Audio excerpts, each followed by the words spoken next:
It's 13 minutes past 12, alive 90.5 Business Insights with Murray and Darren. And well, I'd like to stipulate again, Darren Caves Davis is in finals for the Community Broadcasting Australia Association, and I just want to really wish from bottom of my heart Darren wins, because he really deserved this one. But enough about Darren, who wants to be advertised continuously.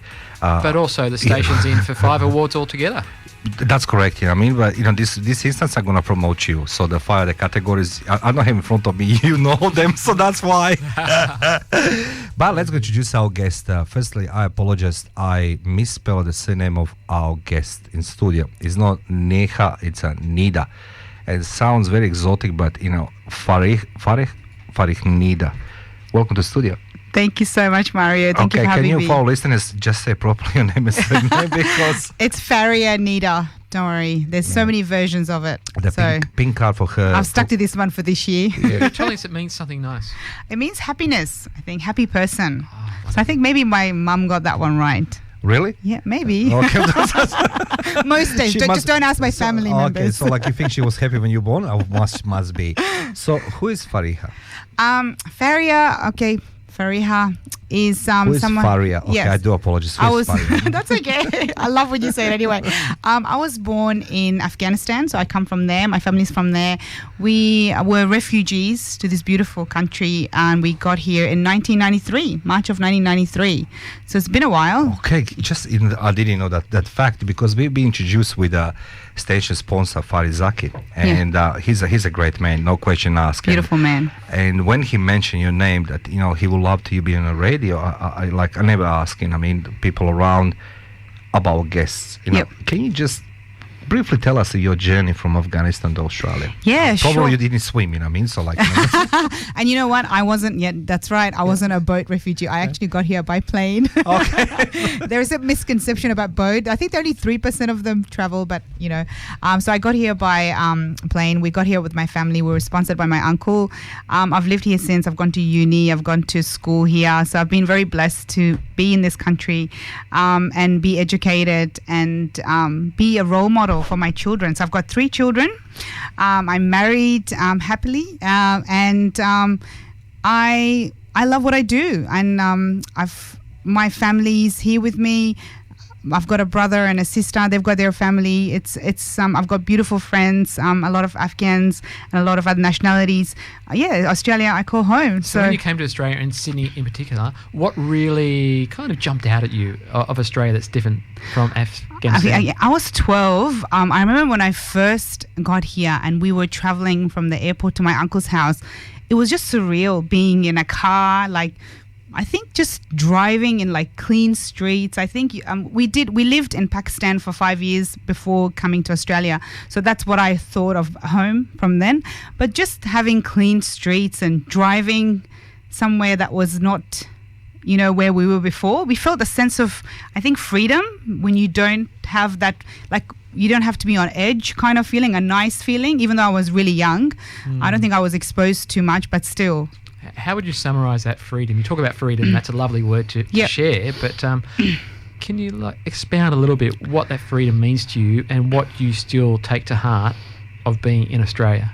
I think the freedom of, I know there's crime and there is things happen to everybody every day that's not good, even in this country, but the freedom of just walking and knowing that you're not going to be hurt, that feeling of you're safe, where I don't think I had that feeling back home, or just leaving your front door open and knowing that no one's going to jump at you, or leaving your wallet on top of your car and knowing that no one's going to just grab and jump and grab it and run it. I think those freedoms that everybody takes for granted in this country, where we're surrounded by civil human beings every day. So a young teenager has come to freedom, a very much a clean environment, as you said. What about school and that transition and your life through your teenage years? How did you manage? I think it was definitely a transition. Coming in, I thought I knew how to speak English. And then I remember going to school and then people were saying, oh, someone dyed their hair. And I actually thought they somehow killed their hair. And I was thinking, why would they kill? Like, so words like that would jump out at me. So I actually learned how to speak English at school. Well, Mario has no hair. I'm still learning from I'm still learning. I'm like, you can dye your lovely little goatee. Yeah, well, that's all. Dyed goatee, yes. If you ask how to spell this in English, I will not know. Pink ribbon, hey? Pink ribbon, yeah. Pink ribbon. So when you finish school and, obviously, like, tell us your professional journey. Now, obviously you worked somewhere before, but why you were running your business and what's your business name? Sure. My business, my professional journey has been quite a journey. So I did go to school and I was lucky enough to go to university, but I think the way we were brought up back then, like as having WOG parents or, ethnic parents, they always just expected you to just go to uni and do something. To be the doctor. And all doctor. I think my parents still believe that I could be a doctor someday. Hey, let's not mark it off, it can happen. Well, we can all dream. Yeah, I think dreams are for free. Yeah. So, mommy Neda, me and your daughter, she's not a doctor. Yeah, I know. I'm a doctor of insurance, though. Oh, okay. There is a doctorate out there. I think what they miss out on life is knowing that yes, it's not just becoming a doctor or an engineer that you're going to do and get a good career in and do it. There are so many different ways of helping people. There are so many different ways of feeling fulfilled in your career journey. You know what I mean? So that was your part, like being an empathic person. So like you try to help other people.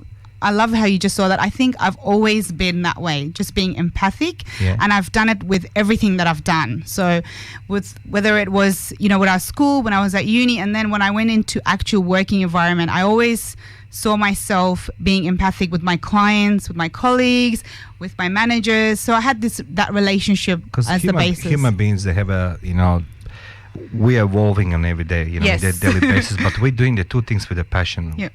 Or we love something, or we hate. That's true. When we try to unwrap this, with passion, you love something, either it's your work or it's your family or something like this, and that's a sort of like an engine in them. So why insurance? Why insurance? I finished uni. I did a Bachelor of Mathematics, so I was really good at maths. I think that's something that I was just naturally good at. Try to embarrass us. Sorry. It's not rocket science, but it is definitely mathematics. Not for you, but for me. For Darren, it's not either. But so I got a degree in mathematics. I was very fortunate to finish it, but I don't think my passion was there. I always wanted to work with people. So when I finished, I remember getting a graduate role similar at Aon, which is an insurance broker, and I think what jumped at me was risk. I was like, yes, I want to do risk. I want to get into risk. I had no idea what this risk was. And then I got into broking, and I loved it whilst I was there, but I was like, oh, I'm smarter than this. Like, I want to do underwriting because I figured underwriters were more into the whole risk analysis and, specializing and everything. Yours, yes. That's right. So I got into underwriting after that. And going through the journey of insurance, I went to AIG, Vero Underwriting. Afterwards, I found that I got poached to go back to Aon because I did such a good job when I was there. They were like, come back and run this scheme. We'll give you a car. We'll give you this awesome lifestyle, So I felt like an MD, driving in and out, at the Aon. So I got that role and I was working in it, but it was much later that I realized that I really wanted to stick to insurance when I went away from it. That's what I realized. So this was last year that I actually went away from broking, underwriting, everything. I went and worked with Macquarie Bank as a premium funder. So it was back then it was Macquarie Pacific Funding, and they later changed their name. So when I did that, I realized, no, wait a minute. I really want to do this for myself, and I really want to go back into insurance because I had such a fulfillment when I did that with my clients, something that I missed when I was away from it. Can I ask you something? Do you do a lot of swimming or any exercises involving a lot of breathing techniques? Why?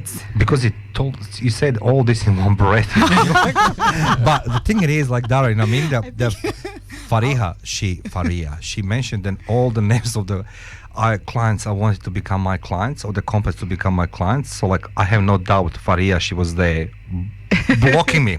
We'll take a break.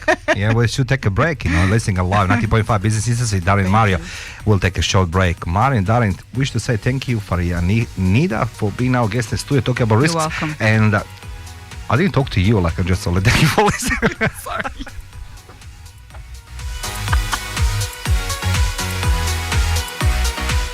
Alive 90.5. 27 minutes past 12, Alive 90.5 Business Insights with Mario Darren. And Darren and I like to say thank you to all listeners online 90.5 for joining us on the Facebook Live. You just Google it, Facebook on Business Insights with Mario and Darren, or Darren Mario, and our guest in studio. I'll try to now to pronounce that name properly. Fariha Neda. Happiness. Yeah, happiness. And Darren, he made a song for you, even exactly. He composed it, he made it. It was a little bit familiar, but I don't know. It's pretty no, you good. have no idea. That's a new one. That's a fresh new one on top list there. So for Fariha, and then you realize, you don't want to live that lifestyle of the richest and famous, give me a car, good salary. You wanted to do something personal to help the people. That's right. And then you start your business. What was your biggest obstacle in running your business? I think insurance broking is such a complex business. So it's not something that one man can just, or woman, I should say, one woman can just get up and say, I want to be an insurance broker and I want to get my own company and I want to get the license and everything. So there's certain licenses that you need. So you need an actual license to operate a broking.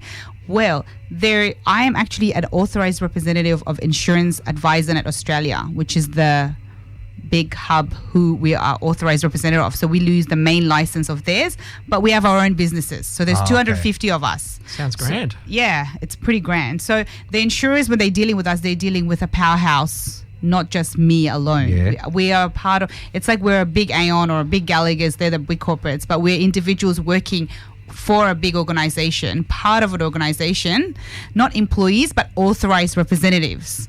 So we've got, insurance broking has got the back systems where they have to pay insurers, they have to make sure that they pay the clients, all these accounts handling and everything. So one woman cannot just say, I'm going to be an insurance broker, and it happens the next day. So you need to do this the right way, and to become an authorized rep, that's the way to do it. And the biggest obstacle was, I think, me. I think that was the biggest obstacle. Because I was like, it's a risk. It's a risk to take to, I've got a family, to just go from getting a really good income salary coming in to just going to nothing. So you have to have the right support system in place to know that you're going to build this business up. So that is the risk. It was me. I was like, do I want to do this? And working hard, It's always a question. We like to say to our guests here on Business Insights, how do you build up the business and how long did that take? And it was a risk. Yeah. Were you optimistic that it was going to succeed, or were there periods when you're thinking, I'm just going to go back to Aon or whatever? Yep. I think when I wanted to do this, I'm a very positive person with everything that I do. I always see that glass half full, and everybody that knows me would know that too. So for me, this was a matter of, I want to do this and let's do it. My husband was supportive, my family. So financially, I was in a good position to do this. So I didn't want to put myself out there and be stressed out, because that's not one of the reasons I wanted to do this. I wanted to do this to have a work-life balance, and in 10 years look back and say, that's great, I did that. And I've been mindful in my life, and not just there and somewhere else. You know what I mean? Mindfulness. Big thing I'm working on. So when I did this, believe it or not, I did it this year, January. I quit my job. I had a lovely job with amazing colleagues and everything. So for me, it wasn't. So you quit your job. Yep. Without the hindsight of COVID, of course. No idea. Similar position for me. Yeah. But has that made a difference, or has it just made it harder, or more of a challenge, or more focus? I think everything happens for a reason, and I'm a big believer of that. Everything happens for a reason.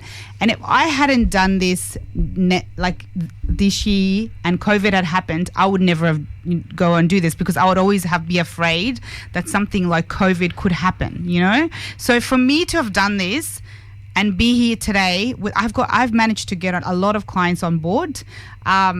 Not even just that, I've managed to learn and grow so much in this 6 months that I have ever done in my whole career as working for someone else. Makes sense. What was the biggest fear? You Darren asked you question before that one. You say you have a support. You left a nice cushy job, and yes.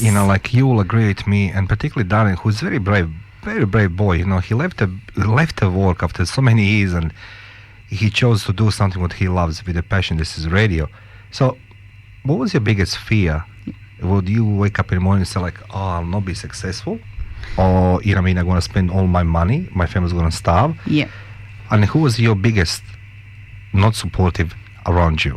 Oh, okay. I think my biggest fear was definitely not succeeding. Because, working for someone else, you're so confident to sell someone else's brand than your own, I think, because it's already there, ready made, and then you've got the clients ready made, you've got the systems ready made, you've got everything, you have entire logistics and everything. Everything is there, so you just have to like rock up, and just do the work. So and then walk away when 5 o'clock. I don't have to take that call. No, I'm not finished. Whereas I think owning your own thing, you're on 24/7. So my biggest fear was not succeeding, and not actually getting to somewhere I am. But 6 months have passed and I'm really happy with myself. I'm happy in the way that I've grown. Like, I was never an admin person. I always had an admin assistant doing everything for me. So I was like, I'm not doing, and now I'm like the cleaner, the admin assistant. So 6 months. Yes. So how do you measure your 6 month success? We don't often have people who have only 6 months into a business change. So it's very interesting for me to think about, okay, you're talking about you're going to succeed over 5-10 years in your business. Yeah. How are you measuring your 6 month success? Yep. Firstly, the amount of knowledge I've gained. So monetary was never, it's definitely part of my business plan, how much money I wanted to make. But I think before all of that was my education, how much I wanted to learn, and what type of clients I wanted to attract and keep in my business and grow it. So my thing was always grow it slowly and grow it good. So I'm proud of it, and that's what. Can we have that again? What was it? Grow it slowly and grow it good. In the sense, I just made that up, by the way. So in my mind, it's like grow it to a point where you're proud of it. You're proud of the work you've done, and I actually have learned so much in that 6 months. Like, I've actually made myself kind of think, wow, I know so much more in such a short time. And when I'm talking to my clients, I know what I'm talking about. And I'm like, I've never done that industry before, but I've got my, like a commercial property owner, their risks, for example. Perfect. I've got the audiogram for today. We can finish now, Mario. Yeah, that's... Sorry, make it boring. No, that was the best bit.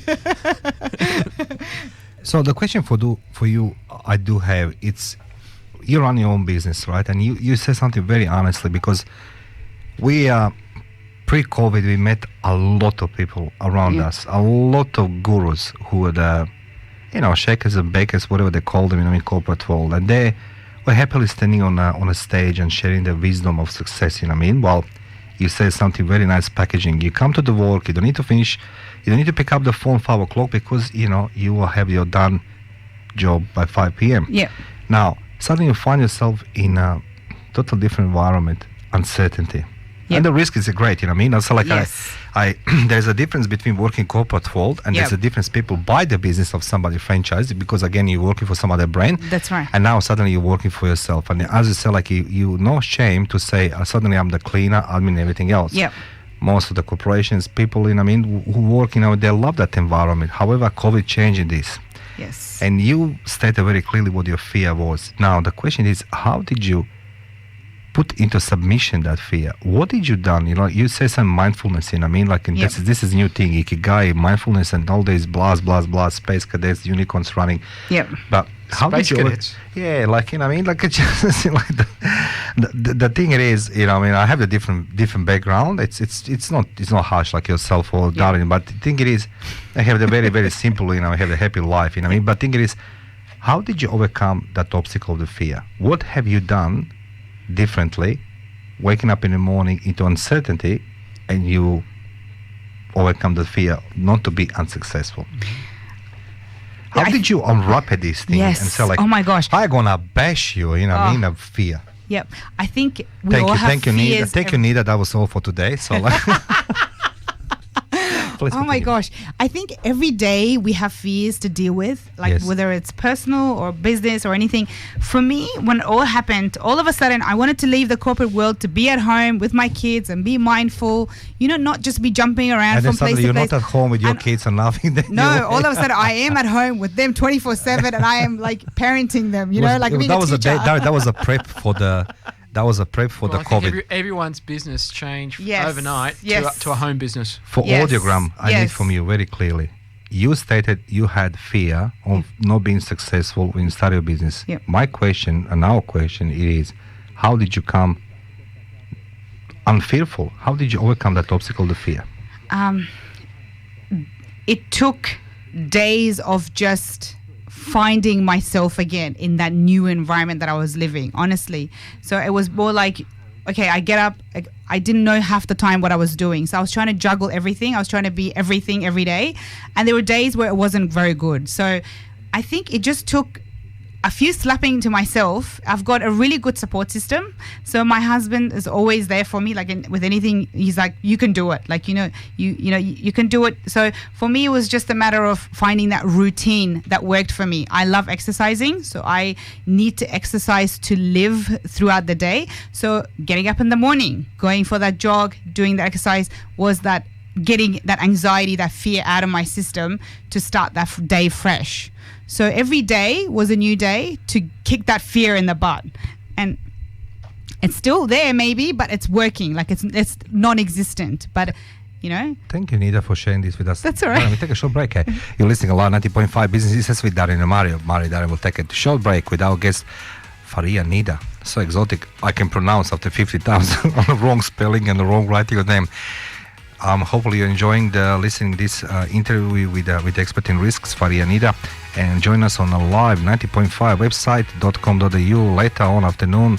Thanks to Darren Cabs Davis, you can hear this podcast and grab the inspiration from this lovely lady. Well, you're not a lady, or how old? Alive 90.5. 17 minutes to 1, Alive 90.5, Business Insights, Mario and Darren. And to all our listeners interested, you should listen this, please. I'm employing you, come today on our website, alive905.com.au, sometimes after 5 p.m. and you can see the podcast section on the Business Insights with Mario and Darren is an interview with Fariha Neda. And certainly she's going to empower you, not just with her wisdom, but as well her courage of overcoming obstacles of the fear, which everybody is struggling with the fear. Everybody. I'm very afraid of the dark. So interesting combination, fear and risk. I know. Do you use a risk analysis approach to your fear? You know what? I probably do, but I never thought of it that way. I think now you know. Now Darren discovers something new about you. You can use this one. Like the definition of risk is really the possibility of something going wrong. So that's really the definition of risk. What is risk? So if you really think about it, so when I don't work like in a routine manner and actually put the efforts in and get the business going, the risk is for me not succeeding. So the risk is for me failing, really, and putting what I wanted to do this for my family at risk. So, question for you. Yeah. I'll continue that one from before. On your part of the conquest of the world and sharing your knowledge, because you have the knowledge from the corporate world, you have a tertiary education, and you're a hardworking person. Now, on that path to success, let's go say to succeed in your business. Yep. Was there anybody there who told you can't do it? This is not for you. Oh. You don't need to name it, but there's people there. Yes, and I don't think they meant it in a way to discourage me, or maybe they did. I think they were trying to tell me that it's not as easy as you think. So what do you think now? They probably were right. It is not as easy as I thought. Yeah. But it's definitely something I can do. I knew I could do it. So you mentioned something very important, the dream. Darren was as well saying this one. The dream stopped that day when we signed a contract. When you get a paycheck, you are forbidden to dream. That's true. And that's the point it is in our life. Look, I don't know like what you're going through or how your business was, and what your fears and everybody else. Everybody react differently, but it's generic. It's an organic feeling. That we humans, we are afraid of unknown, uncertainty. True. You can call this risk, whatever it is. So, how did you felt if somebody told you this? Don't do this. It's not advisable. Let's go enjoy the Singapore Marina Bay Sands 7 days, take a holiday, whatever it is. And then you say like, no, I want to stay home with my family. I'm going to start my business. How did you feel then? I felt. To be honest, I felt quite sad because they were doing it as well. So I thought, why would you tell someone when you've actually succeeded doing it? And like, what makes you different than me? Yes, maybe I've got more responsibilities on the little kid side, but at the same time, we work for what we believe in and what we want to achieve. So there is no boundaries to anybody's dreams or what they can achieve. So for me, that was like putting a stop to it straight away before I even had the the opportunity to go ahead. So I felt sad. That was not nice feeling, I heard that always, Darren, now when we talk about some things private, they always say, have you heard for the Bob Proctor? Bob Proctor. He's a big guy, he wrote the book Secret and all these things, and he said very something important. Okay. Yeah. He said, imagine yourself being on a deathbed, surrounded by your dreams, and they look at you, they're watching you with the angry eyes and say, we come in your life the day you're born, now you must die. The best and the most richest place in the planet, it's actually cemetery. There's a lot of people there with a lot of ideas that the dream is never fulfilled. Now, if somebody comes to you, let's say, Darren and Mario, we want to crash the world record in some things, and we say like, okay, Fariha, what would you advise us before we start a business? What we should do? What would you say anybody who comes to us like, I want to start a business, you tell me what to do to be successful, or overcome the fears? I think the first thing is, do you have passion for this business? You got to have the passion and the hard work. Like I always say, there's no such thing as smart people. There's hardworking people, because if you don't put the hard work, being smart only gets you a certain level. But if you hard work, you got no limits. You can be low. That's what I tell my kids. I don't know if it's working, but I say put in the effort, and that's all you can do. So for me, it'll be get ready to work hard and get ready to just prioritize and just do everything that you need to do to get the work done. So, Darren, what do you think about this statement? Effort. Nobody can judge the effort. I think looking into even my own business is a business I want to start and get involved with, and you keep on hearing again and again and again, it's just not skills, it's just not being smart, it's about running your business. And so no matter if you're doing lawn mowing or if you're doing, say, I don't know, mathematics tutoring, it's still a business, and you have to work hard at growing the business. To our listeners, please come on our website, alive905.com.au, and learn from somebody who goes through all of this corporate world, uncertainty, risks, facing the fears, and having a successful business. With Darren and I will take a short break. You're listening to Alive 90.5 Business Insights with Mario and Darren, and our guest in studio, Fariha Neda. How can I pronounce this properly? We'll come back after a short break. Alive 90.5. It's 5 minutes to 1. Business Insights with Mario and Darren. Well, I should take in my headsets. You told me the mics is alive. I was stuck on social media. I'd like to say thank you to all listeners of Alive 90.5, particularly Business Insights with Mario and Darren, and our guest in studio, Fariha Neda. She shared with us her personal journey. So Fariha, before we close the interview with you, do you mind to share with our guests and all our listeners and everybody else, not just in Australia because we're online, across the globe, what is your business and what do you do in your business? Sure. Apart from you digging the tunnels with the Federal Reserve Bank. That's I thought you were going to get me in there too. Side talk. My business is called ASP Risk Solutions, Pty Limited. I am a general insurance broker. So insurance broker, insurance advisor. I basically mitigate the risk associated with my clients' businesses and offer them the right insurance product to cover their risks associated with insurance. So like risk in terms like maybe it's a workers' compensation, no? No, I do that as well for my clients. It's an added service. Public liability, professional indemnity.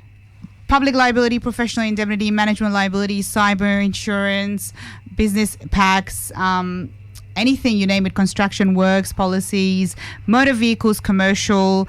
It all depends. There's so many different policies. Transit insurance, when they've got goods going from one place to another, they want to make sure everything is covered, no damages, on the way there. So so you just have to review. What I do is I review my client's business, what their risks are, what can go wrong, basically. What's the biggest risk for anybody who runs a business? Doesn't matter is a solopreneur, entrepreneur, small business, medium business, large business. What do you say the most common risk goes across? It's a public and products liability. It's the liability to the public. So anywhere you are, it's a requirement by the government that you need to have that insurance. Okay. So it covers property damage and your liability as a personal injury for doing the work that you do. So interesting. Yeah, a plumber going to fix somebody's plumbing needs that, because if they go in there and they fix something in a damaged property, their insurance will need to cover that. What's happening if you don't have insurance, Darren? Did you ever? Can you envisage, what's happened to somebody who doesn't have insurance? Can you envisage that? And you being sued and you come on the court, whatever that system is. So everyone needs to go and see Fariha Neda. Yep. And work it out. Yes. And let her help you. Yeah. I think you're putting your own personal assets and what you've worked hard for your whole entire life at a massive risk, because just legal costs alone could bring you down. So you just have to remember that. Oh my God. It's crazy. So how the people can contact you, Fariha? Oh, you can contact me. I'm on, I've got my Facebook, ASP Risk Solutions. I'm on LinkedIn, it's Fariha Neda, and my telephone number, which I can give out if... why you look at me like that? So an insurance broker never says no to giving their number out. Okay. It's 0458 623 951. It's my business number, so you can call me, and I'd love to speak to you and your business and review your insurances you've got in place. And that number again? 0458 623 951. Fariha, thank you very much for being our guest today. Hopefully going to see you very soon. And to all listeners, please come to join on the line 905.com.au. Thanks to Darren Caps Davis. You can check on the podcast section, Business Insights with Mara and Darren. Awesome interview with Fariha Neda from ASP, that's my kid's name, Aaron, Sienna and Paris. Wonderful. ASP Risk Solutions. Oh my God, I knew it. Because you know what, they're a risk too. We'll be back later.